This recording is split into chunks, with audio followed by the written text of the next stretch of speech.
Bonjour à tous, nous nous retrouvons aujourd'hui pour découvrir un nouveau produit de chez Freedom Scientific, une nouvelle loupe électronique en 10 pouces.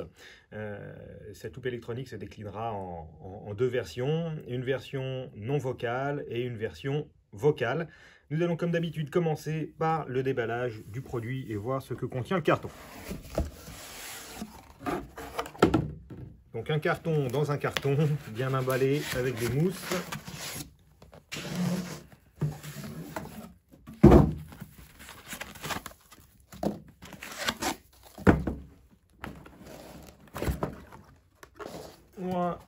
Voilà l'appareil qui est protégé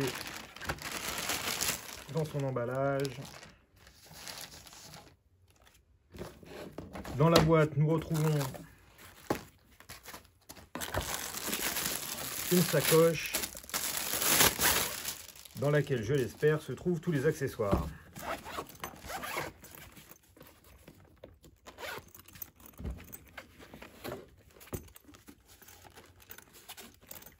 Voilà, nous retrouvons effectivement le cordon d'alimentation, la notice, une chiffonnette,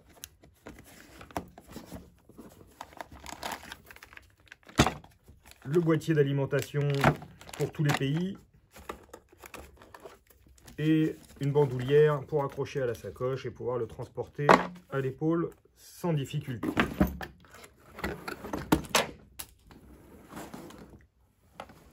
Voilà pour le déballage du produit. Nous passerons dans la seconde vidéo à la présentation de ce nouveau produit. Nous revoici pour faire le tour d'horizon du produit, voir où se situent les différents boutons.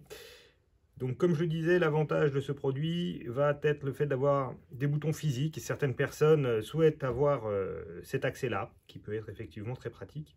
Donc nous retrouvons à droite le bouton Maison Home qui permet de revenir à l'image. Le bouton plus et moins pour faire varier le grossissement.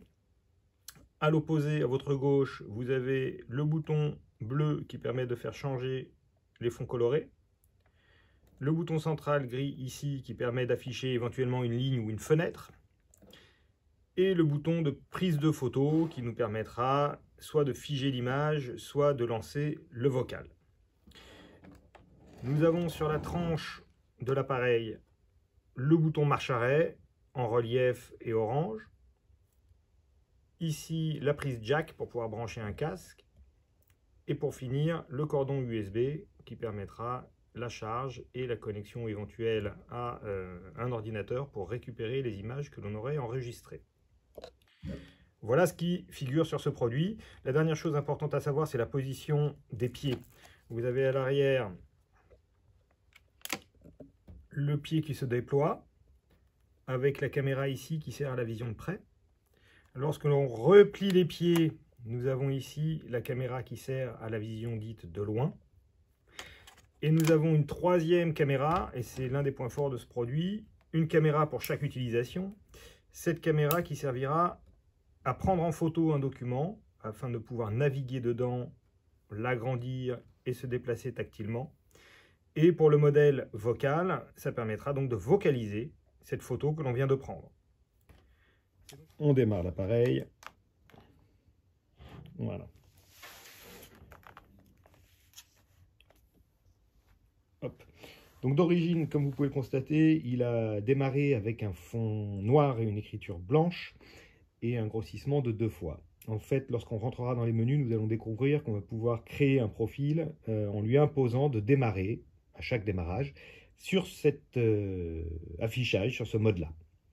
Donc c'est parti. Le bouton en haut à gauche, comme précisé tout à l'heure, permet de changer les contrastes. Alors bien évidemment, nous pourrons activer ou désactiver certains modes s'il y en a qu'on n'utilise pas.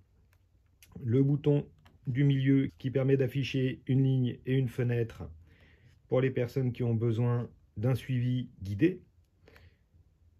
Le bouton rouge ici qui permet donc de prendre une photo. Le bouton maison pour revenir en page d'accueil. Le bouton plus et le bouton moins pour faire varier le grossissement. A noter tout de même que bien qu'il y ait sur ce modèle des boutons physiques, on peut faire varier le grossissement avec la gestuelle classique. Donc on conserve, encore une fois, la possibilité de fonctionner en tactile, ce qui peut être pratique pour certaines personnes. Il faut quand même noter que tout ce qui sera menu passera forcément par l'écran tactile. Donc nous allons faire un tour d'horizon de ce menu. On retrouve en haut à gauche l'icône de charge de batterie. En haut à droite, l'heure. Et ici, nous sommes dans ce qu'on va appeler le menu classique, parce qu'on peut avoir soit un menu classique, soit un menu avancé. Alors j'aurais tendance à préconiser de rester sur le menu classique quand c'est possible, le menu avancé offrant quand même beaucoup de fonctionnalités et pourrait perdre les personnes qui techniquement n'ont pas forcément le niveau pour gérer tout ça. Donc le mode classique va nous permettre, si on rentre sur cette icône-là, paramètres, de gérer les paramètres de visualisation lorsque nous sommes en mode photo. Lorsqu'on a pris une photo et qu'on va vocaliser, on va pouvoir soit avoir un affichage global comme ça, on va dire en texte brut, soit en texte formaté en colonne, ou formaté en ligne. Voilà, ça c'est la première chose qu'on va pouvoir paramétrer. Ce bouton-là nous permet soit de faire un soulignage, soit un encadrement du mot pour le suivi. La flèche permet de revenir en arrière. Ça, c'est donc le premier menu. Le second va me permettre de sélectionner les fonds colorés que je souhaite. Je vais pouvoir les activer ou les désactiver en fonction de mes besoins. Et éventuellement en ajouter des nouveaux grâce au bouton plus ici. Et je vais pouvoir sélectionner de nouveaux modes. Le bouton suivant me permet d'avoir un bouton qui va, on va dire, légèrement atténuer la luminosité de l'écran, rendre le blanc moins blanc pour permettre d'être plus confortable pour les personnes très sensibles à la lumière. Alors il y a une perte de contraste, mais c'est moins éblouissant. Donc en fonction des cas, on activera ou non cette fonctionnalité. Il y a également un filtre qu'ils ont mis en place pour les personnes touchées de daltonisme. Donc on va pouvoir activer différents types de filtres pour améliorer le rendu des couleurs à l'écran. Je reviens. Dernière icône qui va me permettre de gérer la taille de la police du menu ainsi que du contenu des documents.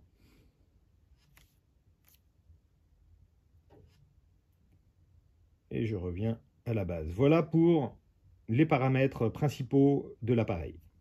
Nous avons ici les paramètres de langue. Donc nous allons pouvoir sélectionner et la langue de lecture lorsque l'on est en vocalisation de documents, ainsi que choisir la voix. Donc on a tout un tas de voix qui sont présents comme sur tous les appareils qui vocalisent. Ici, nous avons la possibilité de sélectionner la langue des menus et la voix des menus. Donc c'est indépendant de la langue de lecture. Et le dernier icône qui nous permet d'afficher de l'aide. Pour finir, ce dernier bouton va me permettre de régler ici l'heure et la date, d'activer ou de désactiver le retour par vibration. Ici, la vérification d'éventuelles mises à jour.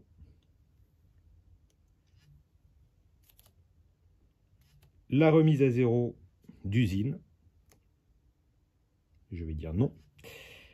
Et pour finir, la possibilité de mettre en veille l'appareil, soit au bout d'une minute ou pas du tout de mise en veille, en allant jusqu'à une demi-heure.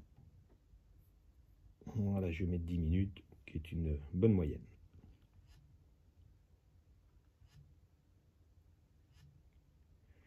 Voilà pour les paramètres.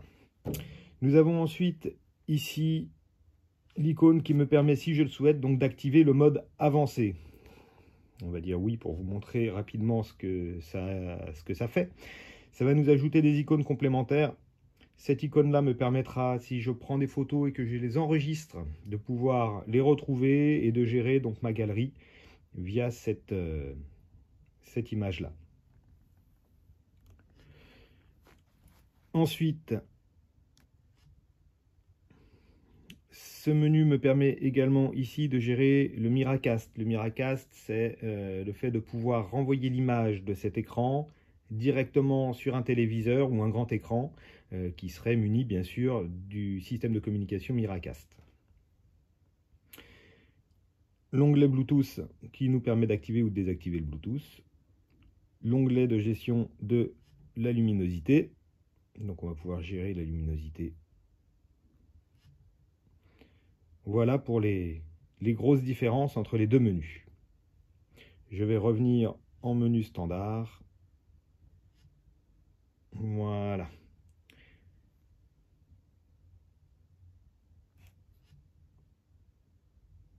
Et je l'ai quitté. Donc pour faire apparaître le menu, il faut donc toucher l'écran et appuyer sur l'onglet menu.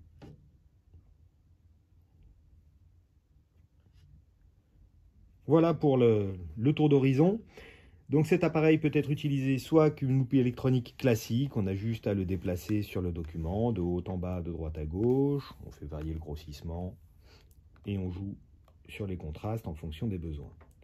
Mais le gros point fort donc de cet outil est de pouvoir, comme je l'indiquais tout à l'heure, prendre en photo l'intégralité. Je vais repasser en couleur naturelle, ce sera plus agréable. Voilà.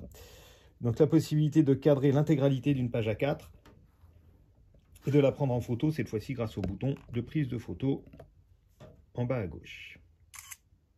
Un petit bruit nous indique que la photo est prise et l'image apparaît directement agrandie.